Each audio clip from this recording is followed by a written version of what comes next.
رفع الصوت مع الباور ريكفري. خفض الصوت مع الباور وضع اسمه FTM. الFTM هذا يعتبر وضع دياب، يعني ممكن أصفر SBC، أضبط 3G، أوصله بالDFS، يعني أتعامل مع الDFS. طيب وين وضع التنزيل؟ وضع تركيب النظام عن طريق ذاكرة. وضع تركيب النظام هو ما ينفعش تركب لا من الريكفري الوكالة ولا من الFTM. معانا وضع فاست بوت، بس كيف حندخل له؟ هنا ما حندخلوش إلا عن طريق الأوامر. وضع الفاست بوت بالZTE أدخل له عن طريق الأوامر. الZTE بالنسبة للتفليش مقسومة قسمين: أجهزة تدخل وضع اسمه فاست بوت، وأجهزة تدخل وضع كوالكوم. يعني الموديلات القديمة من الZTE تدخل وضعيات فاست بوت، والأجهزة الحديثة تدخل وضعية كوالكوم. الأجهزة القديمة الفلاشات حقها، يعني لو جينا نشوف فلاشة ZTE معانا نوعين من الأنظمة. نظام مثلا 9511 هذا نظام، طبعا ملف صيغته زب بس داخله مجلدات وملفات، يعني كأنه نظام مطبوخ، يعني نظام معدل. هذا ما يتركب إلا من الذاكرة. يعني احنا مش قلنا بالسامسونج أول ما تكلمنا الأنظمة بأنظمة صيغتها زب. الأنظمة اللي صيغتها زب هذه ما تركبش إلا بذاكرة خارجية ومن ريكفري معدل، لأنه الريكفري المعدل بينه خيار اسمه انستول زب from SD card. هذا نوع، يعني سواء كان نظام عربي ولا كان نظام وكالة كله صيغتها زب وداخلها مجلدات وملفات، يعني ما يتركبش إلا من ريكفري معدل بذاكرة خارجية. الريكفري المعدل كنا بالسامسونج مش ركبنا ريكفري معدل لسامسونج، ركبنا بلوديان، لكن هنا الريكفري المعدل صيغته إيمج. كل الريكفري المعدل حق الأجهزة كلها صيغته إيمج، كل الأندرويد ما عدا سامسونج معه إيمج ومعه تار ولا MD5. الريكفري المعدل معناته يعني علشان تقدر تركب النظام أنت هتنسخ النظام لذاكرة خارجية، بس كيف هنركب ريكفري معدل للجهاز؟ تضغط على خفض الصوت، يعني هنركب ريكفري معدل للجهاز، لأنه النظام ما يتركبش إلا من الريكفري المعدل عن طريق الذاكرة. أكيد النظام أنت تروح بذاكرة، لكن كيف هتركبه؟ ضروري ريكفري معدل علشان أختار انستول زب وأدخل الذاكرة. كيف نركب الريكفري المعدل؟ أيوة، أول شيء كيف ندخله لوضع الفاست بوت علشان نركب. أنا ما أقدر أركب الريكفري المعدل إلا والجهاز في وضعية الفاست بوت، وإحنا قلنا ما بش وضع فاست بوت، ما هوش ظاهر. أول حاجة ندخله بوضع الFTM، خفض الصوت مع زر الباور. بعد ما يدخل الجهاز وضع الFTM ندخله لوضع الفاست بوت بالأوامر ADB فاست بوت، وبعدها نركب له الريكفري المعدل. بطارية خليها تستنشق.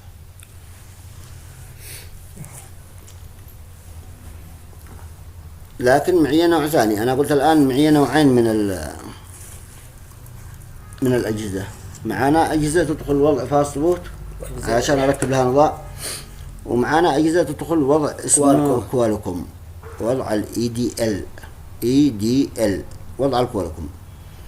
الفلاشات اللي هي نوعها، شوف الفلاشات الثانية مثلا هذا 9130 هذا جهاز ثاني بس شوف كيف شكله لما تفك الفلاشة كيف شكلها. يعني ملفات عادية ما بش بينها مجلدات. هذه الفلاشة نوعها كوالكوم. كيف أدرني نوعها كوالكوم؟ بالملفات هؤلاء الثلاثة. أي فلاشة داخلها ملف اسمه بروجرام EMMC فايرهوس هذه كوالكوم، وملف اسمه رو بروجرام، وملف اسمه باتش، هذه نوعها كوالكوم. بأجهزة صينية خيرت من نوع كوالكوم. مش أنا قلت لك الأجهزة الصينية عنقسمها اسمين MTK وكوالكوم. يعني هذا نوع الكوالكوم. يعني الكلام اللي نطبقه على ZTE النوع الكوالكوم ينطبق على كل الكوالكوم. كيف شكل الفلاشة؟ طبعا بروجرام EMMC فاير هوس وملف باتش وملف رو بروجرام. هذا الملف يسموه ملف اللودر. البوترودر. اللودر.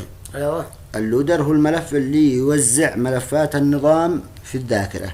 يعني بدون هذا الملف أنا ما أقدرش أفلش، لأنه هذا الملف هو اللي يحدد لك، يقول لك البوت يوزعوا كل واحد في وين يكتتب في الذاكرة. أيوة. السيستم وين يكتتب، الريكفري وين يكتتب. بدون هؤلاء الملفات الثلاثة ما أقدرش أنا أفلش. حلو. معناته معانا نوعين من الفلاشات. فلاشة صيغتها زب بس داخلها مجلدات وملفات، هذه تتركب بالذاكرة الخارجية. وفلاشة تنسخ المجلدات مش ننسخ الفلاشات الثانية. بنسخ الفلاشة ولا مجلدات؟ بنسخ الفلاشة زي ما هي، ما ينفعش تنسخ المجلدات. يعني تنسخ الفلاشة. بس نشوف ثواني. يعني هذه فلاشة صيغتها زب. لكن داخل كيف ايوه بعدين كيف لو فكيتها كيف تستخدم المجلد هذا؟ ما تقدرش تركبه. يعني ضروري تجي زي ما هي. يعني اذا داخلها مجلد سيستم خلاص هذه ما تركبش الا من ذاكرة خارجية. لكن هذه ما بيش بينها مجلدات. النوع الثاني اللي هو حق الكوالكم هذا ما بيش بينه، يعني ما بيش بينه ما بيش مجلدات، لكن بينه هؤلاء الملفات. ملف الفاير هوس وملف قلنا اسمه رو بروجرام وملف اسمه باتش. الثلاثة الملفات هذه مستخرجة من ذاتها. يعني هؤلاء النوع هذا الكوالكم يتفلش والجهاز في وضع الكوالكم. النوع الثاني أيوة الفلاشات اللي صيغتها زب يتفلش والجهاز في وضع الفاست بوت من الريكفري المعدل. تمام. كيف الوضع الكوالكم؟ كيف ندخل الجهاز وضع الكوالكم وكيف ندخل الجهاز وضع الفاست بوت؟ ايوه. ندخل الجهاز وضع الكوالكم ووضع الفاست بوت. نبدأ بالحل الأول. يعني قلنا عن طريق الأوامر. يعني الآن أنا ما معي حل إلا أدخل للجهاز. الجهاز يدخل معي وضع ريكفري ويدخل معي وضع FTM. الشيء أدخله وضع الفاست بوت علشان أركب له ريكفري معدل علشان أقدر أدخل النظام اللي موجود في الذاكرة. طيب عن طريق الأوامر. كيف نكتب الأوامر؟ معنا برنامج، معنا أداة صغيرة اسمها ADB. هذا Minimal ADB and Fast Boot. وهذه تنفع جميع الأندرويد؟ الأوامر تتعامل مع كل الأندرويد. هذه نفسنا. أيوة الأوامر هي لكل الأندرويد. شوف ما هي ملفات الأوامر أصلا. يعني شوف أنا بثبتها بطرحها في الكرسي.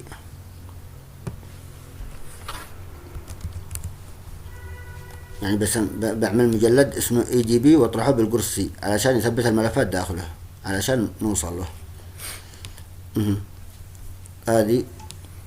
هذا مجلد الADB اللي أنا ثبته داخله هؤلاء ADB Win USB.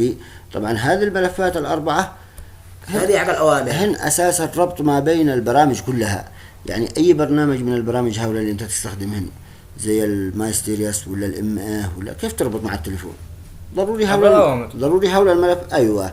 بس الأوامر دي مكتوبة في الأداة. بس كيف توصل للتليفون؟ عن طريق الملفات هؤلاء. يعني الملفات هؤلاء هن أساس الربط. يعني بتلاقي أي أداة لو تفتح موقع الملف حق أي أداة هتلاقي هؤلاء الأربع الملفات موجودات. يعني هنلاقي ملفات الADB موجودة. هذا ADB Win ADB كذا وبعدين فاست بوت الرابع. يعني هؤلاء الأربع الملفات موجودات في كل الأدوات، لأنه أصلا عن طريقهم يتعامل الكمبيوتر مع التليفون. الآن كيف نكتب أوامر؟ ندخل داخل مجلد الADB. ضروري من هنا شيفت مع زر يمين.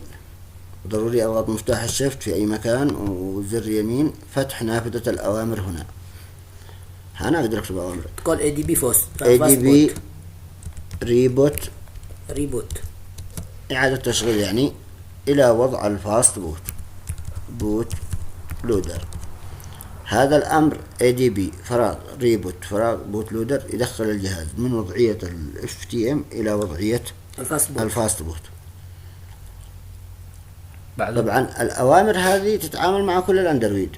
يعني مع السامسونج ينفع. يعني أيوة. لو الجهاز مفتوح وانا اشتري ادخله داونلود، هل اقدر اكتب من هنا قلنا لانه اي دي بي. اي دي بي ريبوت داونلود؟ ينفع اي دي بي ريبوت ريكفري، قلنا لانه اي دي بي. اي دي بي كذا، يعني كل الاوامر تشتغل مع كل الاندرويد. ايوه لما تسوي انتر طبعا الامر هذا يشتغل الحين، ما يشتغل لو الجهاز في وضعيه شغال الاف تي ام ولا هو شغال. يعني يا يكون مفتوح واليو اس بي مصحح، او والجهاز في وضعيه الاف تي ام. دخل على الاف تي ام. هذا الان الجهاز في وضعيه الاف تي ام، انا بكتب له الامر هذا علشان يدخل وضع فاست بوت، وضع الفاست بوت انتر. هتشوف انه الجهاز يطفى ويدخل بشاشه سوداء. طفي التليفون بس التليفون شغال.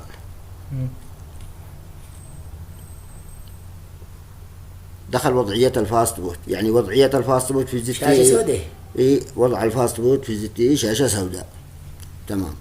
الآن نكتب الأمر الثاني فاست. الآن ما نفعل، نشتي نركب له ريكفري معدل علشان ندخل الذاكرة عن طريق الاي دي بي. معناته الآن الخطوة الثانية ننسخ النظام إلى ذاكرة خارجية وطرحنا الذاكرة وسط الجهاز. الآن نكتب الأمر اللي يركب لي ريكفري معدل فاست بوت فراغ بوت فراغ، ونسحب ملف الريكفري المعدل. يعني أين الريكفري المعدل حق الجهاز؟ أكيد كل جهاز معه ملف ريكفري معدل. هذا الريكفري المعدل حق الجهاز، حق نفس الجهاز ده. أيوه حق الموديل نفسه أكيد في الاي دي بي. عشان لا اكتب اسمه ومساره، سحبته سحب انتر. شوف ايش بيعمل، يسرجه بيطلع لي ريكفري معدل طوالي. حلو جدا. الان نجي من هنا انستول زب. دخلنا نشتغل بالاوامر احسن في جميع الاندرويد. لو كنت علمت على الطريقه دي من البدايه في الاوامر احسن.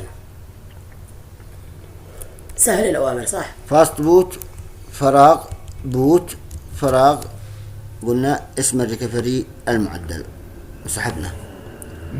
هذا فاست بوت يعني والجهاز في وضعية الفاست بوت. بوت أنا أقول له اقلع شغل الجهاز من هذا الريكفري. يعني إنه الحين الريكفري هذا مؤقت، يعني لو طفي يعني أنا بكمل أفلش ما يبقاش كما هو ويرجع وخرج، وإنه ما فيش إلا الريكفري العادي ما فيش.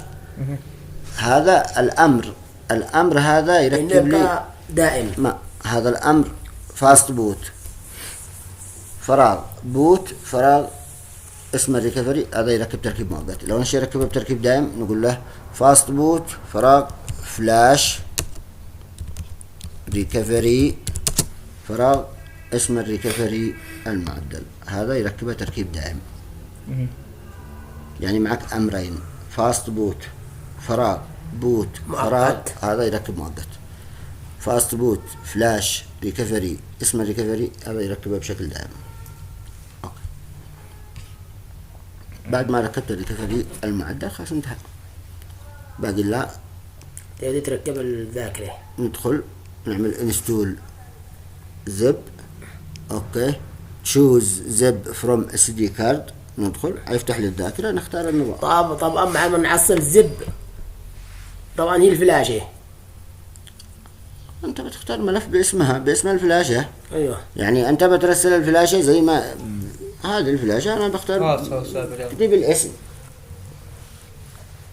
يعني هذا نوع باقي على الكوالكوم. هذا نوع الأجهزة القديمة. معناته الأجهزة القديمة كلها أنت تشتي يكون معك الريكفري المعدل، وتشتي يكون معك النظام اللي صيغته زب علشان تقدر تركب. يعني ما تقدر تركب أي نظام صيغته زب إلا إذا معك ملف الريكفري المعدل. بدون الريكفري المعدل ما بقدرش أعمل حاجة. يعني كل فلاشة بيكون معها ملف ريكفري معدل صيغته إيمج. الريكفري المعدل ملف الريكفري المعدل قلنا صيغته إيمج. وزي ما قلنا بالسامسونج إنه الريكفري المعدل يجي 3 أنواع، مش قلنا يجي 3 أشكال. أيوة. هذا شكل وهذا شكل وهذا شكل عادي. أهم شيء بينه خيار انستول زب. طبعا كلها بيكون صيغتها image، ملف صيغتها image. الريكفري المعدل بالسامسونج كنا نركبها عن طريق الأوديان. الريكفري المعدل كنا نركبها بالأوديان لأنه صيغته تار. لكن هنا ما معنا، ما بش معنا وضع داونلود، يعني ما معي إلا أركبها عن طريق الأوامر، أو أقدر أركبه من داخل التليفون وهو شغال. كيف يركبوا الريكفري المعدل من داخل التليفون وهو شغال؟ عن طريق تطبيق.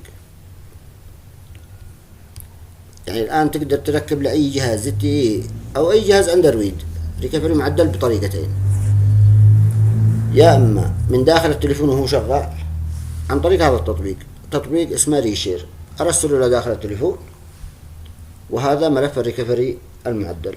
أفتح التطبيق يقول لي اختار ملف الريكفري، أختار ملف الريكفري يركب لي ريكفري معدل.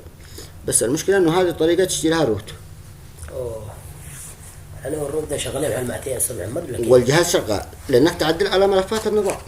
أنت تعدل يعني أنت تركب ريكفري، يعطيك الصلاحية. يعني أنت تعدل ملف الريكفري، وهو ملف الريكفري هو جزء من النظام. يعني معك الآن طريقتين لتركيب الريكفري المعدل. الريكفري المعدل يتركب بطريقتين: يا إما من داخل التليفون وهو شغال يشتري روت. كيف تركب؟ عن طريق تطبيق الريشير. هذا أرسله إلى داخل الجهاز، أفتح التطبيق يقول لي اختار ملف الريكفري، أختار له الريكفري يركبه على طول. بس قلنا يشتري روت ولازم يكون الجهاز مفتوح. طيب لو الجهاز معلق على الشعار معناته ما معي طريقة إلا أركب عن طريق الأوامر. ندخل الجهاز بوضع FTM، دخلنا شاشة الأوامر. من دخلت لها من الكرسي ADB شيفت مع زر يمين، فتح نافذة الأوامر. هنا كتبنا الأمر الأول، قلنا ADB ريبوت بوت لودر، هذا يعيد التشغيل ويدخل الجهاز وضع الفاست بوت. بعد ما كتبنا الأمر نكتب الأمر الثاني فاست بوت فراغ بوت، ونسحب ملف الريكفري المعدل داخل الشاشة. وقلنا هذا الأمر يركب تركيب مؤقت. لو نشتي يتركب بشكل دائم نكتب فلاش ريكفري بوت، ما بش بوت. أنت تقول له والجهاز في وضعية الفاست بوت، فلش ركب ريكفري الفلاني، ركب في منطقة الريكفري الفلاني. أو أن تقول له الآن فاست بوت أنا أقول له اقلع شغل التليفون من هذا الريكفري. يعني هذا معناته بوت، معناته شغل التليفون، افتحه من هذا الريكفري. يعني هذا مؤقت وهذا دائم. خلاص ظهر الريكفري، اختار النظام وافلش. النوع الثاني طيب كيف اللي هو أيوة بأجهزة تجي تعمل لها نفس الطريقة، خفض الصوت مع الباور، يدخل وضع FTM، أجي أكتب ADB ريبوت بوت لودر، الجهاز يطفى ويشتغل، ما يدخل الشاشة سوداء زي ما دخلنا. يعني الجهاز يعيد التشغيل ويولع. هذا من حقك جوالكم ذي؟ معناته هذا الجهاز ما يدخل فاست بوت. يعني كيف بدل إنه هذا يدخل فاست بوت لما يدخلش؟ قلنا إنه يعني أول شيء الأمر، يعني لما أجي أكتب له ADB ريبوت بوت لودر، الجهاز ما يدخل الشاشة السوداء، يطفى ويشتغل. هذا كوالكم. معناته إنه ما يدخل فاست بوت، يدخل وضعية ثانية اللي هي وضعية الكوالكم. كيف ندخل وضع الكوالكم؟ أدخل وضع الكوالكم بطريقتين: يا إما بأزرار الصوت الاثنين مع توصيل USB وجهاز طافي. أيوة. أزرار الصوت الاثنين مع توصيل USB، أي تعرف معك الجهاز تحت منافذ الكم يظهر في إدارة الأجهزة تحت منافذ الكم. أو يعني بتأكد إنه تعرف يظهر معي تحت منافذ الكم.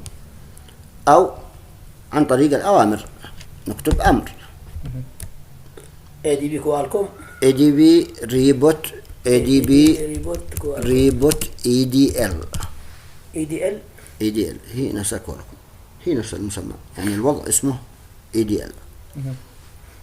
ما السبب تكتب بوت يا أستاذ في كل خطوة؟ أين كتبت بوت؟ هذا ريبوت معناته إعادة تشغيل. ريبوت معناته إعادة تشغيل الجهاز إلى وضع كذا. طبعا كل أوامر ضروري إنك تكتب بها صح؟ لا. يعني إذا أنت ما تشتي تعيد التشغيل، أنا أشتي مثلا ADB انستول، أشتي أثبت تطبيق، أقول له ADB انستول فراغ وأكتب اسم التطبيق يثبته لداخل الجهاز. ريبوت معناته إعادة تشغيل، يعني إنه أنت في وضع وتشتي تنتقل إلى وضع ثاني، يعني ضروري إنه يعمل إعادة تشغيل ويدخل الوضع الثاني.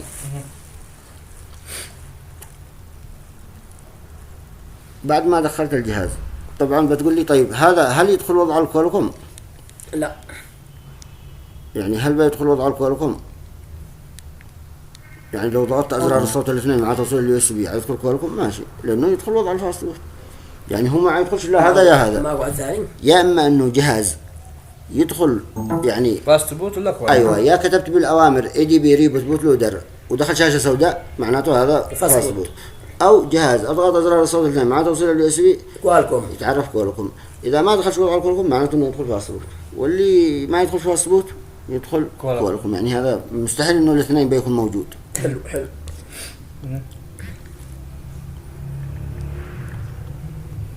الجهاز الآن شغال.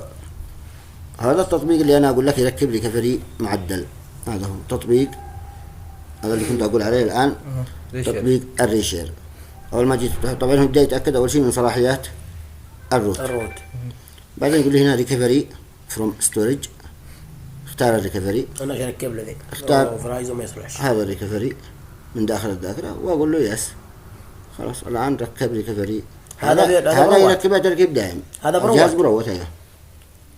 نركب له ذي أستاذ. هذا ركبه تركيب بشكل دائم.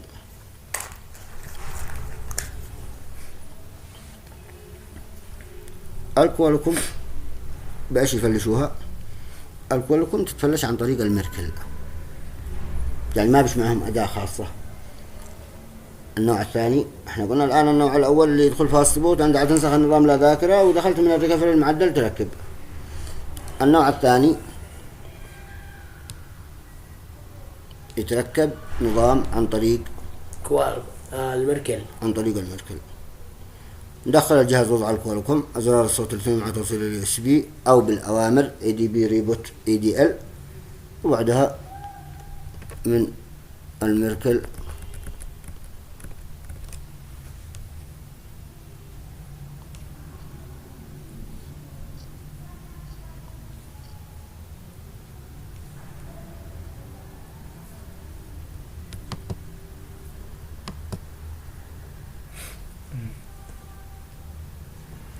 طبعا يا بالميركل يا بالاي اف تي بالدنقل. معنا صفحة كوالكوم، معنا صفحة فلاشنج، معنا هنا يقول لي اختار البورت اللي ظهر في إدارة الأجهزة بعد ما دخلته وضع الإيديال. هنا يقول لي ملف الفاير هوس، يقول لي اوتو نلغيه. الآن يقول لي حدد الثلاث الملفات. أين هي الثلاث الملفات اللي قلنا يميزين فلاشات؟ أيوة. الكوالكوم مش احنا قلنا الفلاشة نسحب الثلاثة دي الآن يميزها ثلاثة ملفات. أيوة إنك كوالكوم. يعني الآن يقول لي اختار الثلاث الملفات. أين هن اللي بختارهن؟ بختار الملفات الثلاثة اللي موجودة هنا.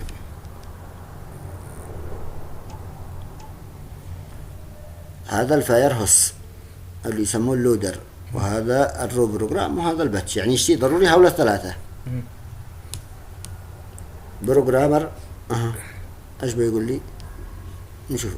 انا بصير اختار له الفلاشة نفسها، وهو ما يحدد لك الا الملف نفسه. والعالي يعدده زتي ايوه لانه نوعه. انت لما انا جيت الحين اخترت الاول، ايش يقول لي هنا؟ الفاير هوس، يعني يشتري الملف اللي هو نفس الاسم. يشتري ملف اللي اسمه فاير هوس اللي هو قلنا اللودر. هذا يسموه اللودر، قلنا اللي داخله عناوين توزع الملفات في الذاكرة. الملف الثاني يشتري ملف اسمه رو بروجرام بنفس الاسم رو بروجرام. الملف الثالث اسمه باتش. حددت الثلاثة. طلع ملفات النظام الآن. ستارت، هذه ملفات النظام. طلعوا عليه. هذا اليوزر داتا. اليوزر داتا ما هو؟ قلنا انه ما يفرمت ولا ما يفرمت. يقول لي حدد الوضع ADL. ما معنات ADL؟ قلنا كوالكم، يعني هم يسموه ADL موديل. خلاص ستارت يبدأ يفلش. بس أكيد تكون قد دخلت الجهاز وضع الدياب، وضع ال ADL اللي هو أزرار الصوت الاثنين مع توصيل. طيب معاها حماية معاها ولا ما حاجة. الأجهزة الصينية المشكلة إنه ما ينزلوش حمايات، يعني أصلا ما معك إلا فلاشة واحدة لكل جهاز، مش زي سامسونج ينزلوا إصدارات. لأنه ما فيش أصلا. كل الأجهزة الصينية بتلاقي معك فلاشة واحدة للموديل. يعني هم يصنعوا الجهاز وشافوا قدرة الجهاز نفسه ونزلوا له فلاشة مثلا يا 6 وخلاص وجلس عليها، يا ينزلوا 7 وجلس عليها، ينزلوا 8 وجلس عليها، خلاص ما عبش تحديث. وما معك أجهزة تتحدث إلا الهواوي والشاومي من الصينية. من الصين كلها. يعني الهواوي ينزلوا إصدارات، الشاومي ينزلوا إصدارات، بس باقي الأجهزة الكاتل الالتي هذا ينزلوا فلاشة واحدة. لا قصدي ينزل لك تحديث حماية 1 2 3 4 5 6. وريدمي من ضمن ما ينزلش. هو شاومي نفسه. شاومي هو نفسه، ريدمي هو شاومي ينزلوا معه إصدار فلاشة 10 إصدار 8 9 10 11 12 معه إصدار.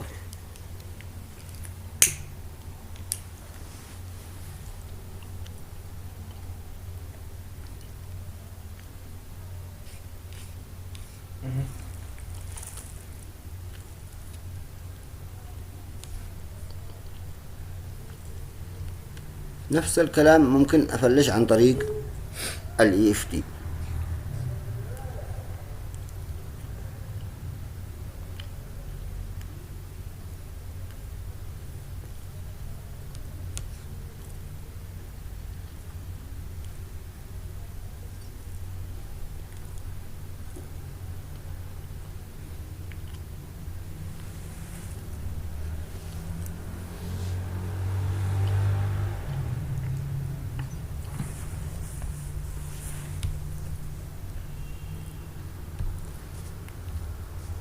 انه موجود في كوالكوم صح؟ لانه معنا صفحة كوالكوم ونفس الفكرة. ضروري اختار ملف الفاير هوست اللي هو اللودر، وملف الرو بروجرام، ملف الباتش، 3 ملفات.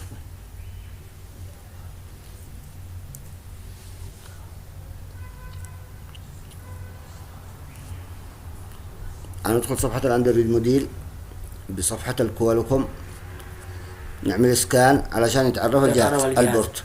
بعدين نقول يختار ملف الفاير هوست من داخل الفلاشة.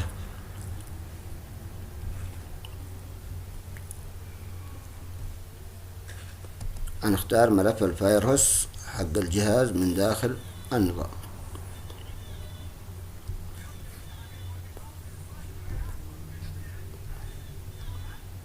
هذا ملف الفاير هوست.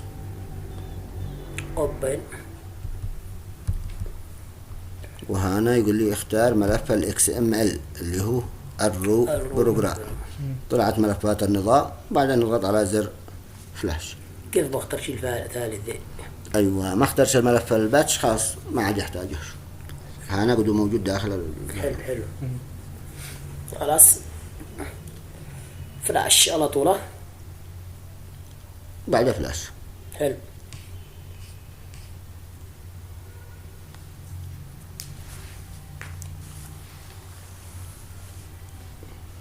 يفتك رمزه. فك الرمز بأجهزة الزتي. طبعا الأجهزة اللي تدخل اللي تقدر تركب لها ريكفري معدل هذا أكيد يفتك الرمز صح؟ أيوة عن طريق الملف. عن طريق الملف اللي يطرح بالذاكرة. اللي يطرح بالذاكرة. أيوة. يعني خلاص هذا موضوع محسوب. هو نفس الملف. مثل السامسونج مثل هذا. أيوة نفس الملف. هذا لك سكرين تطرحه بالذاكرة ودخلت من الريكفري تعمل له انستول وركبته. حلو. الأجهزة اللي كوالكوم يفتك الرمز حقها عن طريق ال EFT بطريقتين من ال EFT، بس بشرط يكون معي هذا الملف. ما هذا الملف؟ ملف الفاير هوست. يعني ضروري يكون معي هذا الملف اللي داخل الفلاشة، لأنه هو اللي يحدد وين الرمز محفوظ في الجهاز علشان يحذفه. يعني ضروري يكون معك ملف الفاير هوست أو اللودر اللي هو داخل الجهاز، وبعده ريموف سكرين لوك وستارت والجهاز في وضع الكوالكم. أو معك طريقة لصناعة ملف بوت، إن إحنا نصنع له بوت، زي ما نختار ملف البوت من داخل النظام، يعمل لي ميك كرنل، يصنع لي ملف، أرجع أختار الملف وأفلش. حلو. الأدوات الحديثة والكوالكم. اللي الكوالكم. حلو. يعني يا معناته طبعا يا أستاذي معناته الأجهزة اللي تدخل وضع الفاست بوت هذه تفتك عن طريق الريكفري المعدل. واللي كوالكم. الكوالكم تفتك بطريقتين، يا عن طريق ملف بوت، أيوة، يا عن طريق ذاك الملف، يا عن طريق ملف الفاير هوست. أيوة. بس في الحالتين حتى في البوت ما اللي يحدد البوت وين يكتتب هذا الملف، يعني ضروري هذا يكون موجود في الثنتين. في الحالتين ضروري يكون موجود، لأنه ما يقدرش يفلش أصلا. بس معك طريقة من البرنامج نفسه يحاول يفك على طول، ومعك طريقة إنه تصنع له ملف بوت. البوت. طبعا هذا ينفل جميع الجوات الكوالكم، الكوالكم لأنه ما في زيتين. أيوة هذا الكلام هذا كوالكم، هذا سواء كان زتي ولا غير زتي. أيوة. يعني أي نوع كوالكم. أيوة.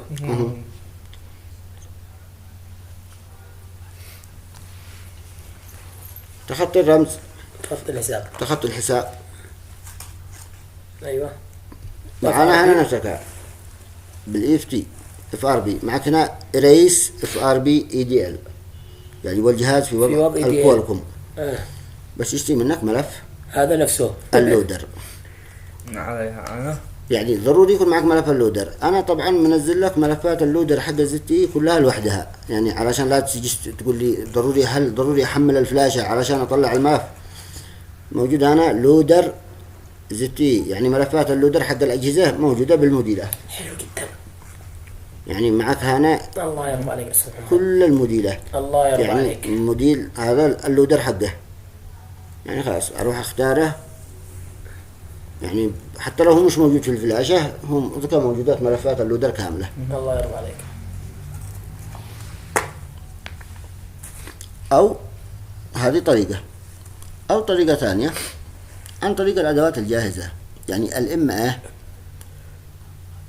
مثلا بصفحة الزتي كوالكم بينها هنا زتي اف ار بي اي دي ال لموديلات معينة، لأشهر الموديلات. يعني هذا الموديل واعمل له ريست اف ار بي طوالي، يعني انه ملف اللودر قد موجود داخل البرنامج، ما عاد يحتاج تختاره. تمام. لكن في الاي اف تي ضروري اختار ملف اللودر، اختار ملف اللودر انا يدويا، لكن هنا قد جاهز. او عن طريق الترك باك، صح؟ اصلا ما دام هذا يتخطى بدقيقة يا معك، يعني ما دام هذا يتخطى في دقيقة، معك ملفات اللودر كاملة دوس. يعني ليش عاد انا بشتغل بالترك باك وهذا قد يتخطى لي في دقيقة واحدة. حلو جدا. عارف ريست اف ار بي.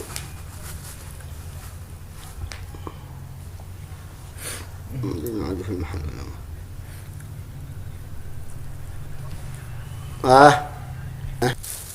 رئيس يدخل فاست بوت، هذه ما لنا حساب لأنه إصداراتها كلها أقل من 5. معناته الحساب هو موجود في أجهزة الكوالكم. أيوة. خلاص يفتك يا بملف لودر عن طريق الاي اف تي، شرط يكون معك ملف اللودر، أو بالأدوات الجاهزة اللي يجي ملفات اللودر فيها.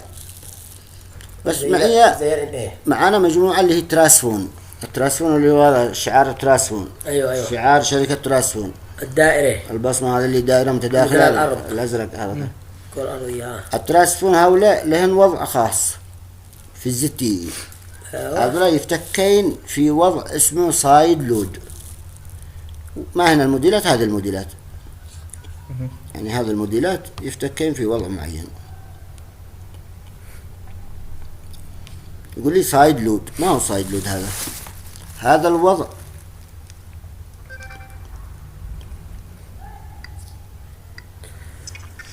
والتفريش حقه نفسه ما هو حكى الكوالكم، حكى الفاسبوت، السايد لود ذا لا ما ليش علاقة هذا في تخطي الحساب فقط. هن كوالكم كلهن. حلو. هن كوالكم كلهم، بس اللي هن تراسفون هؤلاء طريقة يختلف طريقة التخطي بس. ولا هن كوالكم كلها. يعني نزلوا له الملفات بخيار بالريكفري الوكالة. طبعا هذا بده ريكفري معدل مش ريكفري وكالة. لو ندخل جهاز ريكفري وكالة بخيار بالريكفري الوكالة اسمه Apply Update from EDB. Apply Update from EDB. هذا هو وضع السايد لود. يعني وضع السايد لود موجود في الريكفري الوكالة. Apply Update from EDB. يعني ندخل الجهاز وضع الريكفري الوكالة بدون معدل بدون شيء واختار Apply Update from EDB. سيد يدخل شيء يدخل بعد الغلاف يدخل مرة الله عليه وكف المدرك وطبع كأنه الطبيعة من الملعونة. يعني أيوة أي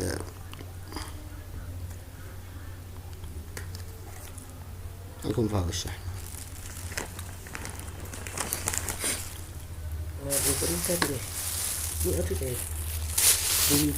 والله قوة. دخل الجهاز الكهربائي. يعني الآن تخطي الحساب. قلنا الأجهزة اللي تدخل فاست بوت هذه ما بينها حساب. أجهزة الكوالكوم بينها حساب.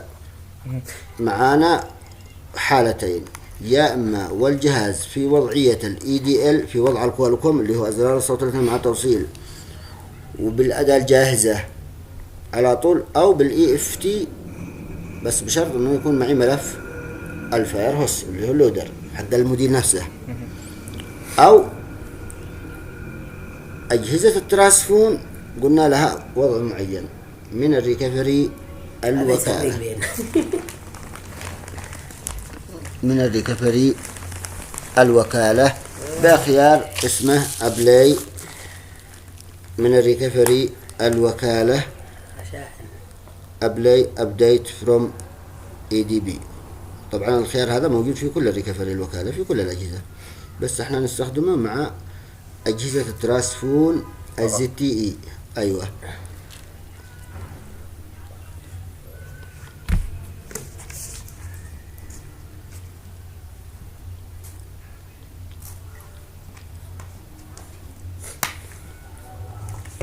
هذا هم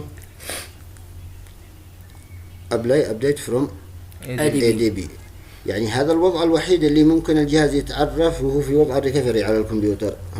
لما جيت اختاره ايش كتب لي انا؟ EDB سايد لود. سايد لود اللي هو يقصد هذا الوضع. سايد معناته انه انا بختار الجهاز الان لو اوصله بالكمبيوتر يتعرف EDB، يتعرف تصحيح USB. يعني هذا الوضع الوحيد اللي يتعرف فيه، بس احنا نستخدمه فقط في شوف اتعرف كأنه مصحح على USB.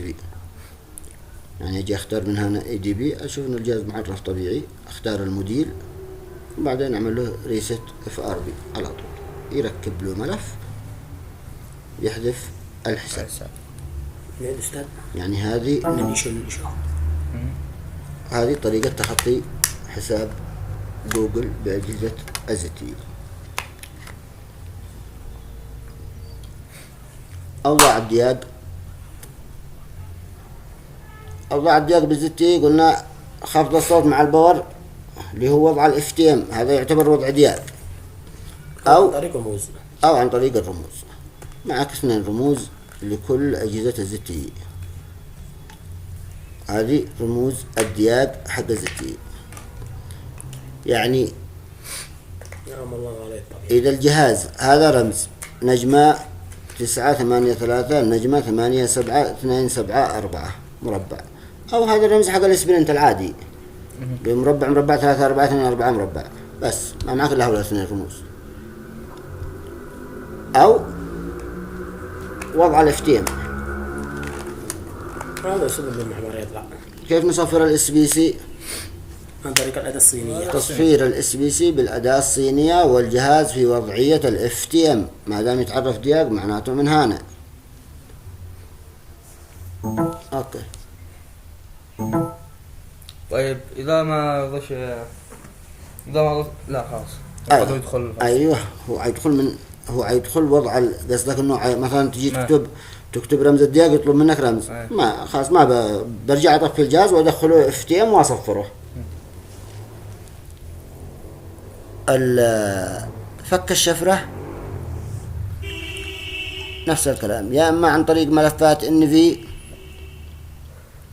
يا اما عن طريق ادوات جاهزة. مثلا هذه اداة حق اللي هو 9560 اللي هو البصمة، أداة جاهزة حق المدير. حق المدير يقول واحد روت واثنين انلوك. انلوك. أصدق واحد روت اثنين انلوك وفك لي شفرة. أو معك هانس أدوات حق يعني حق هذا المدير 9136 هذه أداة حق 9519 هذه أداة حق أغلب الموديلات 9130 يعني حسب الموديل. سكريبتات كلها. ايوه سكريبتات جاهزه ادوات ولا جاهزة. عن طريق ولا عن طريق ملفات ان في دي في اس او عن طريق ملفات كيو سي ان. الكيو سي ان الكيو سي ان فيها تركب كيو سي ان هو ملف شبكه هذا. أيوة. بس صيغته مش ان في، صيغته كيو سي ان يركب بالاداه الصينيه. مش اصلا الاداه الصينيه ايش تركب؟ كيو سي ان. الاداه الصينيه ايش نوع الملفات أيوة حقها؟ كيو سي ان. يا تركب بهذه طبعا والجهاز في وضعية دياك، أو تركب بأداة يعني ملفات الكيو سي ان تتركب معك بالأداة الصينية ولا بأداة هنا أداة تركيب ملفات الكيو سي ان معي أداة هذه اسمها EMMC داونلود. هذه الأداة تركب ملفات الكيو سي ان. وكيف تقول تسحب الكيو سي ان؟ هو ده باك اب ورستور. هذه تسحب هو كاتبين ان في بس نوعه كيو سي ان. هو اصلا الان في والكيو سي ان هو نفس الملفات شبكه بس هذا ايوه صيغته غير. ايوه والسحب كيف هذا باك اب هذا سحب يعني سحب وهذا ريستور. ايوه يعني يقول يحدد هذا استيراد هذا عشان يركبه. ايوه يركبه طوالي. ايوه وهذا يسحب ويقول لك احفظ تحفظه. تحفظه احنا ما شغل اخبار حدد المكان اللي تشتيه. يعني هم مسمين له هنا ان في بس هذا يسحب هذا يركب وهذا يسحب ملفات الكيو سي ان ملفات الشبكة اللي نوعها كيو سي ان. معك ملفات كيو سي ان لبعض الأجهزة ومعي ملفات ان في لبعض الأجهزة. إذا هو ان في بركبها بالدي اف اس، إذا هو كيو سي ان اركبه عن طريق بالأداة الصينية ولا بالأداة هذه اللي اسمها EMMC داونلود. حلو جدا. طبعا الأفضل هذه أفضل من يعني للتركيب ملفات الكيو سي ان استخدم هذه أفضل من الأداة الصينية. يعني الأداة الصينية أنت تستخدمها فقط علشان تركيب ملفات الكيو سي ان حق التصفير حق تصفير الاس بي سي فقط، لكن هذه تستخدم لتركيب سحب وتركيب ملفات الكيو سي ان. ايوه لانه هذه ما مش بينها سحب، هذه ما مش بينها لا تركيب فقط اختيار الملف وتركيب. ايوه. والثري جي عن طريق نقاط وصول. 3 جي نقاط وصول او عن طريق الدي في اس. ما بش حاجه جديده بموضوع ال 3 جي. يعني معانا هنا الاختلاف الرئيسي هو بالتفليش. ايوه. والاوضاع وضع الفاست بوت وضع الكوالكوم. ايوه.